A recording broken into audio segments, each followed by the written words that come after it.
जीवन का अंतिम सत्य मृत्यु है। हमें पता है कि एक दिन सभी को ये शरीर त्याग कर जाना है। एक आत्मा ही है जो अमर है, जो एक शरीर छोड़कर दूसरा शरीर धारण करती है, लेकिन धार्मिक मान्यता अनुसार इसके मध्य हमारी मृत्यु के बाद आत्मा यमलोक की ओर चली जाती है। यमलोक नगरी तक आत्मा कैसे पहुंचती है और कैसा होता है ये सफर? आइए आज हम आपके साथ मृत्यु के बाद आत्मा का सफर से जुड़ी कुछ रोचक बातें साझा करते हैं। मृत्यु के बाद व्यक्ति की आत्मा प्रेत रूप में एक दिन में 200 योजन यानी 1600 किलोमीटर चलती है। एक योजन 8 किलोमीटर का होता है। इस तरह एक वर्ष में आत्मा यमराज के नगर में पहुंचती है। वैतरणी नदी को छोड़कर यमलोक का मार्ग 86,000 योजन है। वैतरणी नदी बहुत ही भयानक है, जिसे पार कर पाना बहुत ही कठिन है। यम मार्ग में 16 पुरिया यानी नगर हैं। ये सभी नगर बड़े ही भयानक हैं। इस मार्ग में बहुत कम समय से लिए व्यक्ति की आत्मा को महीने में एक बार ठहरने का अवसर मिलता है। यहाँ आत्मा अपने पूर्व जन्म के कर्मों और परिवार के लोगों को याद करके दुखी होता रहता है।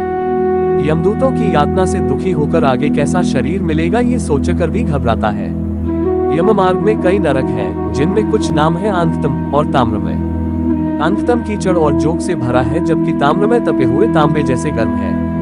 इस मार्ग से जाते हुए पाप कर्मों को करने वालों की आत्मा दुख पाती है। यमराज के भवन पर धर्मध्वज नाम का द्वारपाल पहरा देता है। यही चित्रगुप्त को पापी लोगों की आत्माओं के यमलोक में आने की सूचना देते हैं। यमलोक के द्वार पर 2 भयानक कुत्ते भी पहरा देते हैं, जो पापियों को देखकर लाल आंख किए उनको झपट लेना चाहते हैं। यमराज के दरबार में ब्रह्मा जी के पुत्र श्रवण और उनकी पत्नी श्रवणी निवास करते हैं। श्रवण पुरुषों के सभी कर्मों का लेखा रखते हैं।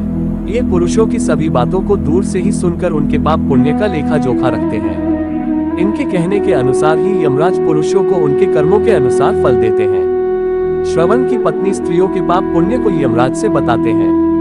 इनकी बातों और सलाह के आधार पर यमराज महिलाओं को उनके कर्मों का फल प्रदान करते हैं। सूर्य, चंद्र, जल, आकाश, मन, दिन रात और धर्म मनुष्य के कर्मों को जानते हैं।